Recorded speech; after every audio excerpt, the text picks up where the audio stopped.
You wake to the sound of wedding bells echoing through the Cathedral of Bordeaux, but they bring no joy to your 14-year-old heart. November 25th, 1615 AD. Your hands, still those of a child, tremble beneath layers of golden Spanish brocade as attendants adjust the massive jeweled crown that threatens to slip from your head. Through the incense smoke, you glimpse your bridegroom for only the second time in your life, Louis XIII of France, a boy whose voice is barely broken, who spent the morning of your wedding hunting rabbits rather than preparing to meet his bride. His eyes slide away from yours like water on glass, finding the stone floor more worthy of attention than the girl he's about to possess for life. The cathedral swallows sound like a hungry beast. Your Spanish attendants whisper prayers in Castilian, but their words dissolve into the Latin mass thundering from the altar. Anna Maria Mauritia, though they'll call you Anne now, erasing even your name, you've travelled from the sun-baked courtyards of Valladolid to this cold French cathedral, a pawn in the great game between the Habsburgs and the Bourbons. Your father, Philip III of Spain, signed away your childhood when you were 11. Your dowry weighs 500,000 crowns, and Spain has already calculated what they'll reclaim should your boy husband die young. They've thought of everything except whether two frightened children might find happiness in each other's arms. Before diving into these forgotten stories of survival and suffering, if you enjoy learning about the hidden truths of history, consider hitting that like button and subscribing for more content like this. And please comment below to let me know where you're listening from.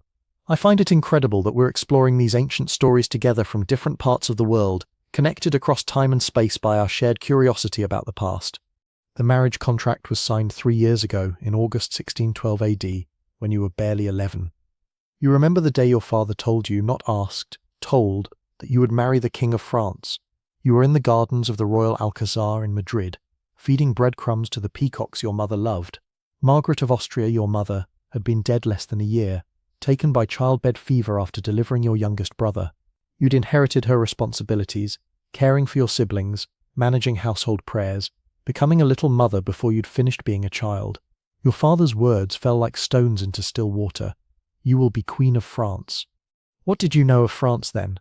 A country to the north where they spoke a language that sounded like water gurgling over rocks, where the sun rarely shone, where your Aunt Isabella had gone to marry and never returned.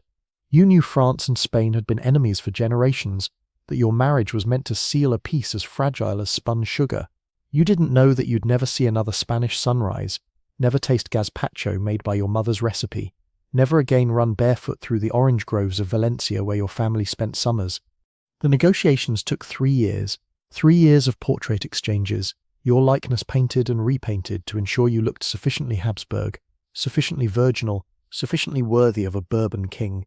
Louis's portrait arrived at the Spanish court in 1613 AD, showing a boy with sad eyes and a weak chin, dressed in enough lace to outfit a convent. Your ladies whispered that he was sickly, that he preferred the company of his gentleman falconer to any woman, that his mother Marie de Medici ruled France while he played with toy soldiers.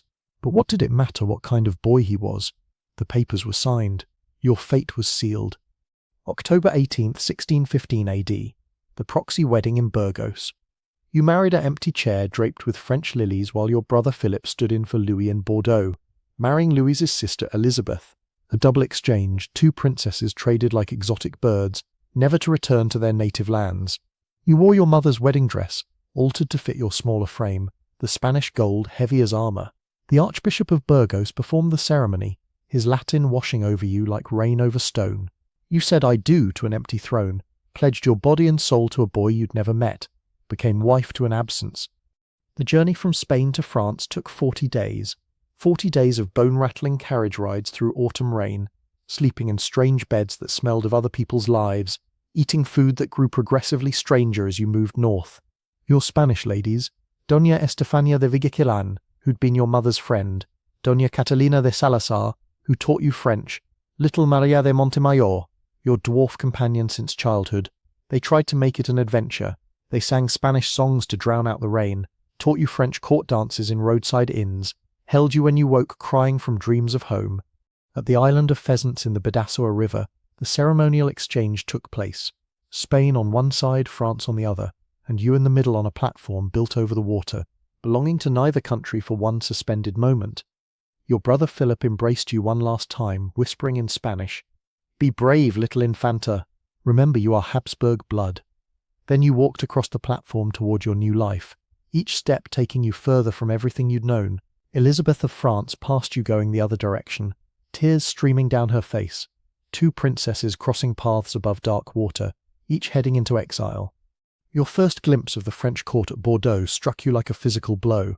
Where Spanish court dress emphasized dignity and restraint, French fashion seemed designed to display as much flesh as possible while remaining technically clothed. Women's breasts swelled above corsets cut so low you could see their hearts beating. Hair was tortured into arrangements that defied gravity, held in place with enough pins to arm a small battalion. Everyone spoke simultaneously, a cacophony of French mixed with Italian, German, Dutch, the international language of European nobility that somehow never included Spanish. Marie de Medici, your new mother-in-law, examined you like a horse at auction.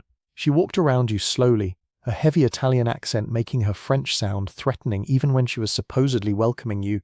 "She's smaller than expected," she announced to the court, "and darker. Well, Spanish blood, what can one expect?" She lifted your chin with one ring-encrusted finger studying your face. "At least she has good teeth. She'll breed well enough, God willing." Then Louis entered the hall, and your heart attempted something between hope and fear.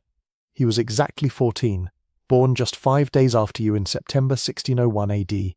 A coincidence everyone called destiny, but destiny stood before you in the form of a boy who wouldn't meet your eyes, whose hands shook as badly as yours, who looked like he'd rather be anywhere else in the world. When protocol demanded he kiss you, his lips barely brushed your cheek, cold and dry as paper. The court applauded this display of royal affection.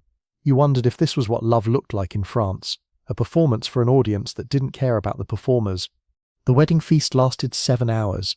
7 hours of sitting beside a stranger who was now your husband, watching him systematically ignore you in favor of discussing hunting with his master of hawks. You tried twice to engage him in conversation, once about music, you'd been told he played the lute, once about his family. Both times he answered in monosyllables before turning away. The Duke of Buckingham, visiting from England, would later write that he'd never seen a bridegroom look more miserable, as if he were being led to execution rather than to his marriage bed. When darkness finally fell and the court physicians declared the astrologically appropriate hour had arrived, the ladies of the bedchamber came for you. They stripped you naked in a room full of strangers. French protocol demanded witnesses to ensure you were unblemished, virgin, capable of bearing children. They examined your body with clinical detachment, calling out their findings to a secretary who recorded them in a ledger. No visible defects, hymen intact, hips adequate for childbearing, breasts developing appropriately for age. You stood there, 14 years old, naked before 24 French courtiers, and learned that queens have no right to modesty. They dressed you in a nightgown so sheer it might as well have been made of morning mist, then led you to the royal bedchamber where Louis waited, looking even more terrified than you felt. The Archbishop of Bordeaux blessed the bed. Marie de Medici gave loud, explicit instructions about royal duty and producing heirs. The court physicians explained, in excruciating detail, the mechanics of consummation. Then, mercifully, they left you alone, though you knew they waited just outside the door, listening for evidence that the marriage had been properly sealed. What happened next remains disputed by historians. The official record announced the next morning declared the marriage consummated.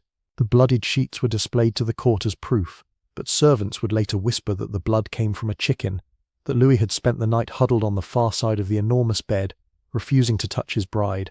You would never speak of it, not even in your private letters, but the fact remains, Louis would not share your bed again for 4 years. 4 years, 1,460 nights of sleeping alone in French castles, wondering what defect in yourself had driven away a husband who preferred the company of his hunting dogs and his male favourites to his wife's chamber. The court watched you constantly, waiting for signs of pregnancy that never came. Every month that passed without conception brought new humiliations. The physicians examined you repeatedly, declaring your womb cold, prescribing revolting potions made from ground pearls and bull's blood. The courtiers whispered that you were barren, cursed, perhaps not even truly a woman. Meanwhile, Louis lived his own strange existence. He was king in name but not in power. Marie de Medici ruled France through her Italian favourites, the Concines. Louis spent his days hunting, training falcons, playing soldier with the household guard. He had peculiar habits that the court tried to ignore, an obsession with death that led him to keep detailed records of everyone who died in Paris, a stutter that emerged when he was nervous, which was always a tendency to faint at the sight of women's bare shoulders. Your ladies-in-waiting reported that he would literally run away if he encountered you unexpectedly in a corridor. In 1617 AD, everything changed. Louis, influenced by his favourite Charles d'Albert, Duke of Lorraine, orchestrated a coup against his mother. Concino Concini was assassinated on the Pont Neuf, his body mutilated by a mob, while Louis watched from a palace window. Marie de Medici was exiled to Blois, and suddenly, at 16, you found yourself truly alone in a court that had barely tolerated you when the Queen Mother was there to enforce basic courtesy. Louis's first act after seizing power was to purge your household of Spanish servants. It happened on a Tuesday morning in April.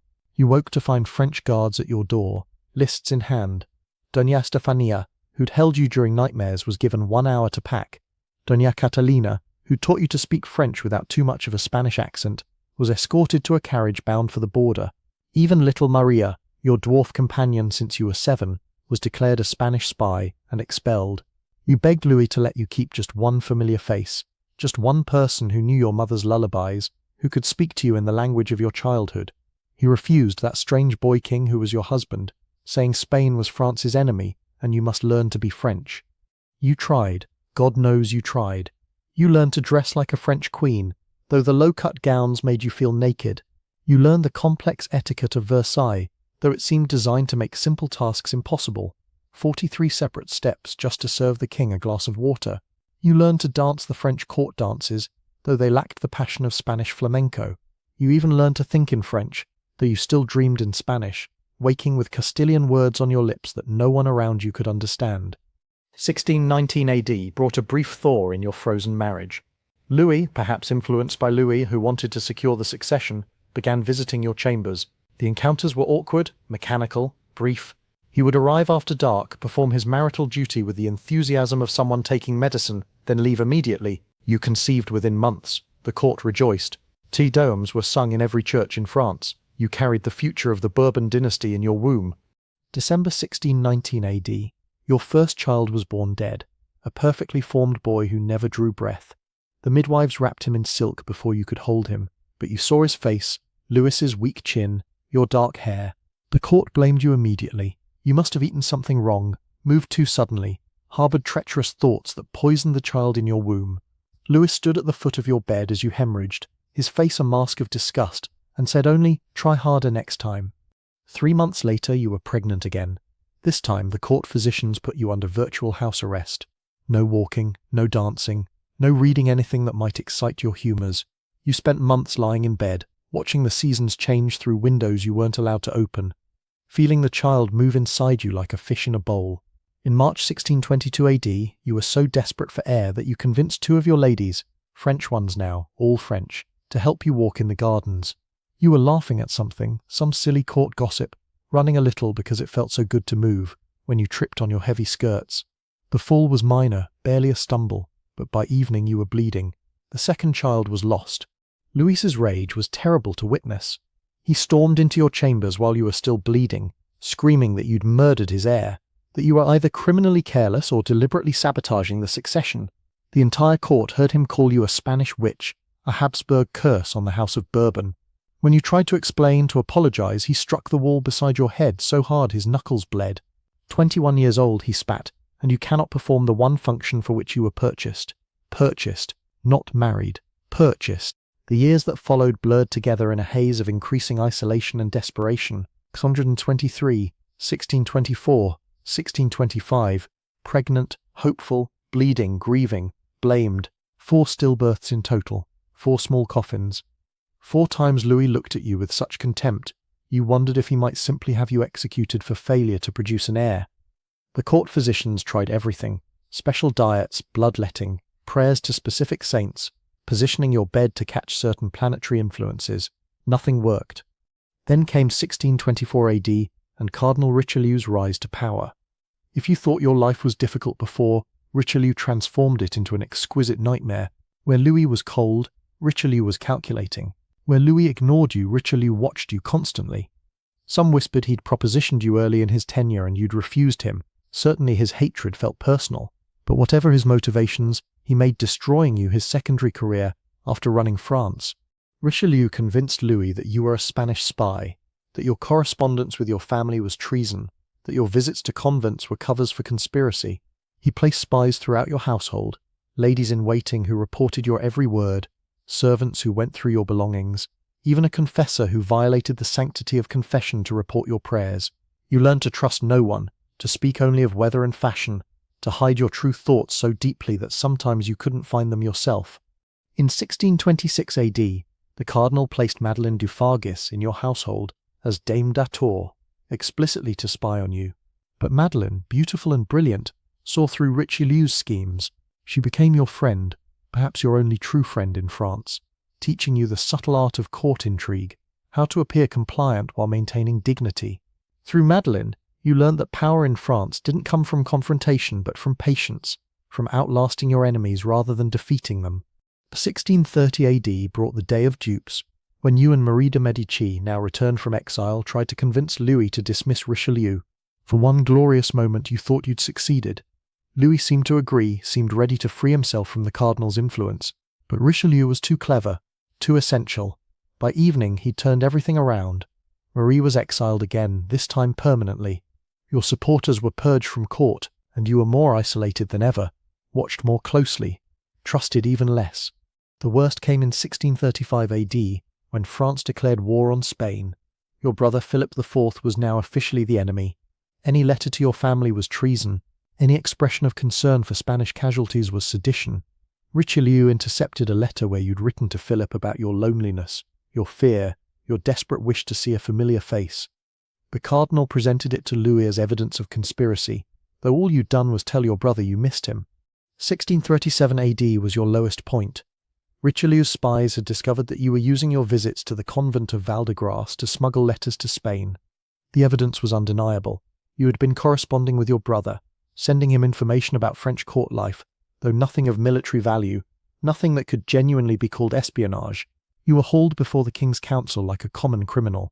Richelieu presented his evidence with theatrical flair, painting you as a viper in France's bosom, a Habsburg agent who'd spent 22 years undermining the kingdom from within. They asked if you'd conspired to marry Gaston d'Orléans, Louis's brother, after the king's death. The accusation was so absurd you laughed, a bitter, broken sound that echoed through the chamber. If I wanted to escape my misery by remarriage, you said, looking directly at Louis, why would I choose another French prince? If I am the Spanish spy you claim, wouldn't I flee to Madrid the moment I was widowed? Louis's face revealed nothing. This man who'd been your husband for 22 years, who'd blamed you for every stillbirth, who'd stripped you of every comfort, every friend, every connection to home, he sat there like a stranger judging a stranger. In the end, you weren't executed or officially exiled, only because it would have caused a diplomatic crisis with Spain. Instead, you were sentenced to continued surveillance, continued isolation, continued marriage to a man who despised you.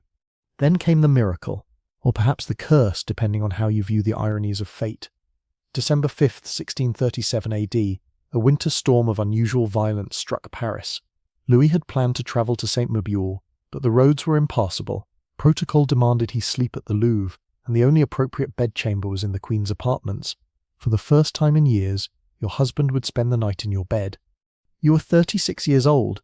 You'd been married for 22 years. You'd endured 4 stillbirths, countless humiliations, and complete isolation from everything you'd once loved. And now, trapped by a storm, the man who'd made your life a careful hell had no choice but to share your bed. What passed between you that night? Whether anger finally cracked into something like tenderness, whether loneliness recognized itself in another's eyes, whether simple biological imperative overcame 2 decades of accumulated hurt, only you and Louis ever knew. But 9 months later, on September 5, 1638 AD, you gave birth to a living son. France went mad with joy. Church bells rang for a solid week. Bonfires blazed from every hilltop. The child was christened Louis Dieudonné, Louis the God-given, as if heaven itself had intervened to save the Bourbon dynasty. After 23 years of barren marriage, when you were 37 years old, and everyone had given up hope, you'd produced the heir France desperately needed. Richelieu himself knelt before you, though his eyes remained cold as winter stone. The court that had whispered poison about you for decades now proclaimed you blessed among women. Louis came to see his son but barely looked at you, the woman who'd finally given him what all of France demanded. Perhaps he couldn't forgive those years of emptiness.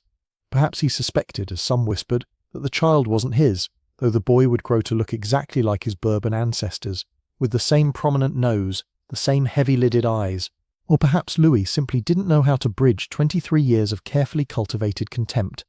15 months later, lightning struck twice.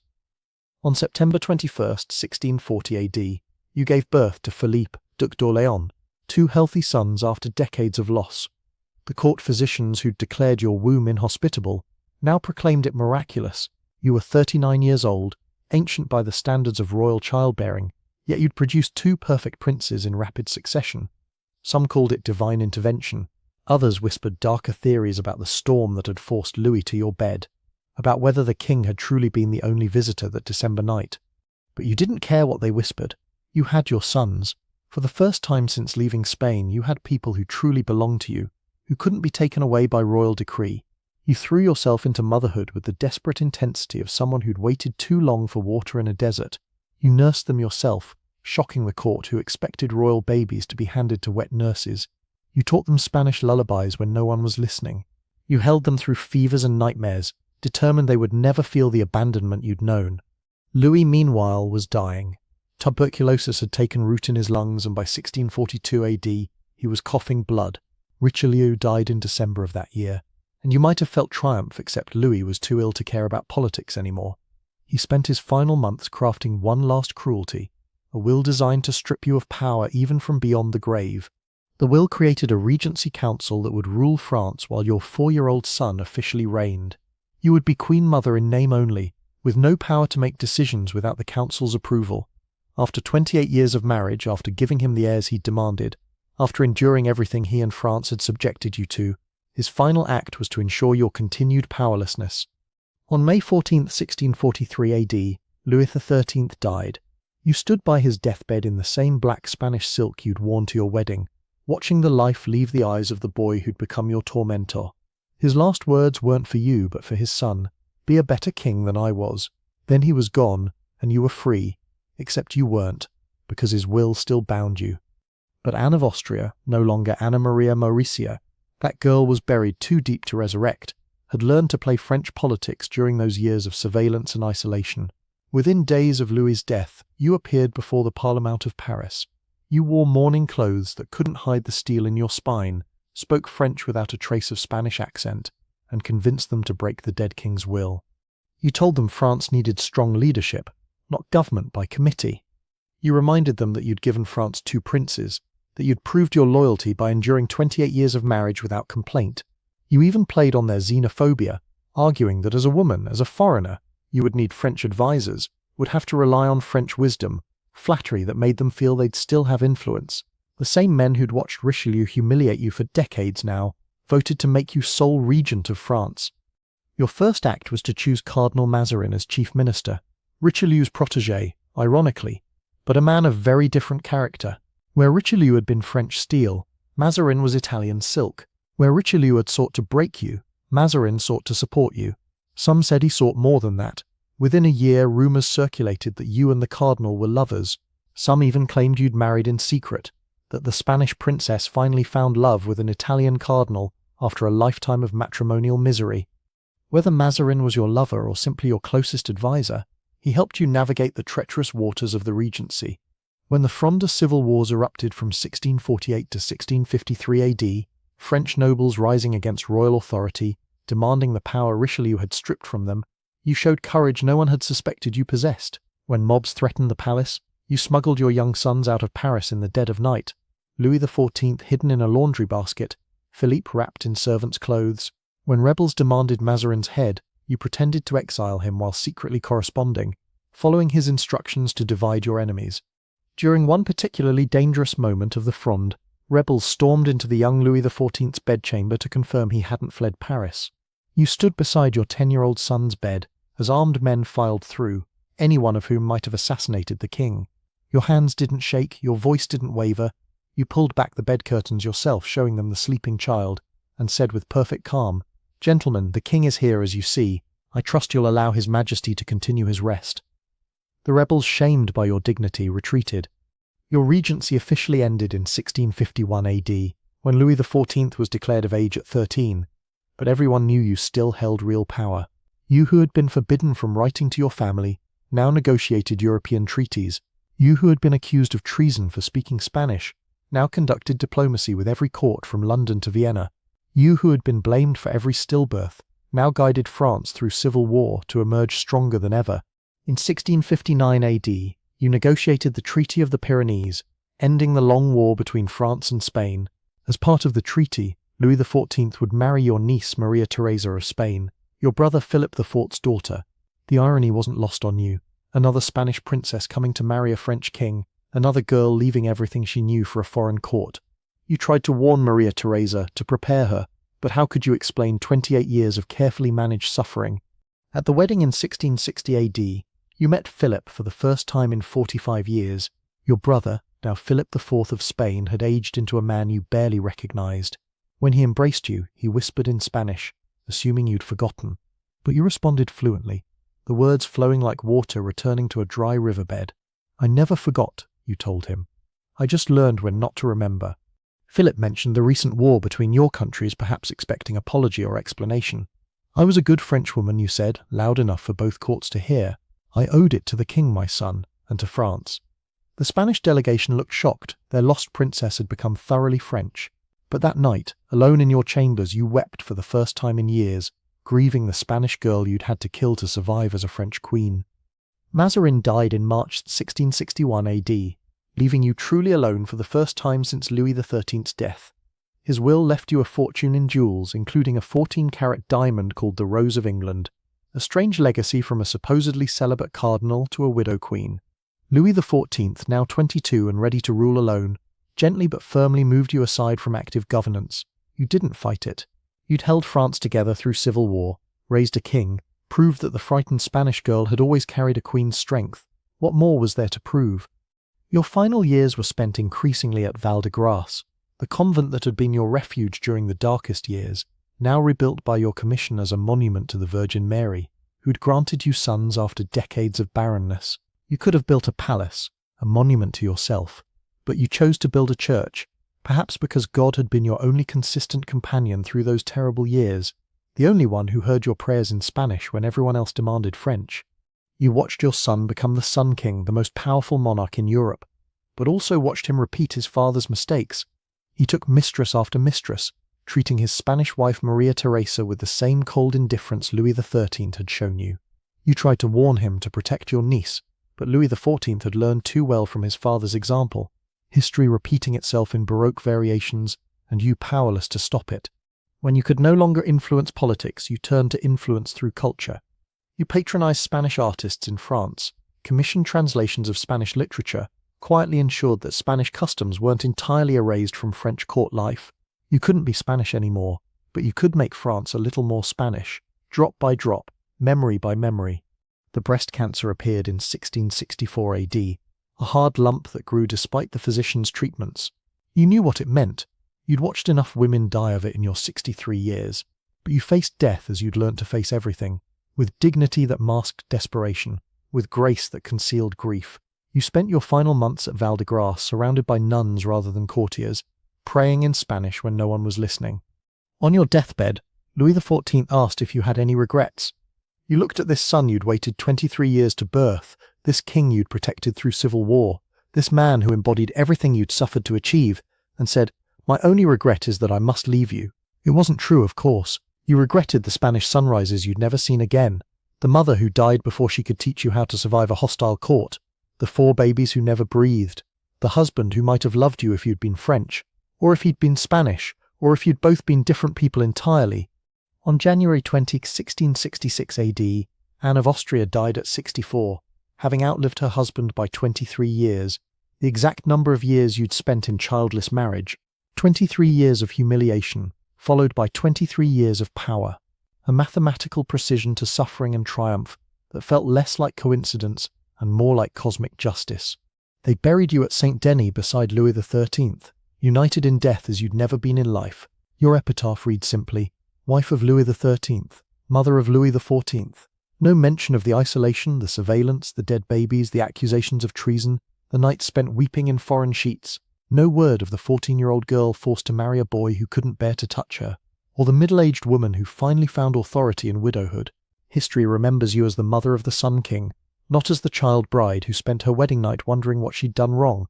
But in the walls of Val de Grace, if you listen carefully on winter nights when storms trap travelers as they once trapped kings, you might hear Spanish lullabies echoing through the stone. You might catch the scent of orange blossoms where no oranges grow. You might see a shadow in the shape of a girl who was once Anna Maria Maurizia, before France remade her into Anne of Austria, before suffering remade her into steel. She's still there, that 14-year-old bride, frozen at the moment the wedding bells rang in Bordeaux. Still wondering if she said something wrong, did something wrong, was something wrong. Still waiting for a husband who would never truly come to her bed, for children who would take decades to arrive, for a happiness that existed only in the space between heartbeats, in moments stolen when no one was watching, in Spanish prayers whispered in French churches. Consider the inventory of her losses: a mother at 10, a homeland at 14, 4 babies before 35, a husband who hated her, a language she had to forget, a name she had to abandon, a self she had to bury so deep that archaeologists of the soul still haven't found it. Consider what she gained: 2 sons after 23 barren years, a regency her husband tried to deny her, the grudging respect of a court that had despised her, a place in history as the mother of France's greatest king. Was it worth it? The question haunts the corridors of Versailles, where her portrait hangs, a Spanish face painted in French style, dark eyes that seem to follow viewers with an expression somewhere between triumph and accusation. She saved the French monarchy, raised the Sun King, held the kingdom together through civil war. But at what cost? How many pieces of herself did she have to sacrifice on the altar of dynastic necessity? We'll never know what Anne of Austria might have been if she'd stayed Anna Maria Maurizia, if she'd married a Spanish prince who spoke her language, understood her prayers, shared her memories of summer light on castle walls. We only know what she became: a survivor, a queen, a mother, a regent, a ghost haunting the intersection between personal tragedy and political necessity. Today you can still visit her tomb at Saint Denis, where she lies beside the man who made her life a careful hell. 2 children who married before they knew what marriage meant, who died as strangers despite sharing a bed, a throne, and 2 sons who would shape European history.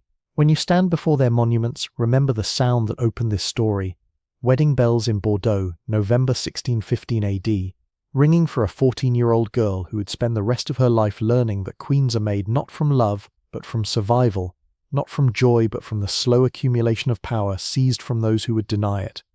Remember Anna Maria Maurizia, who became Anne of Austria, who became the mother of the Sun King, who became in the end exactly what they tried to prevent her from becoming: a woman who held France in her hands and refused to let go. Remember her not as a victim but as a victor who paid too high a price for victory.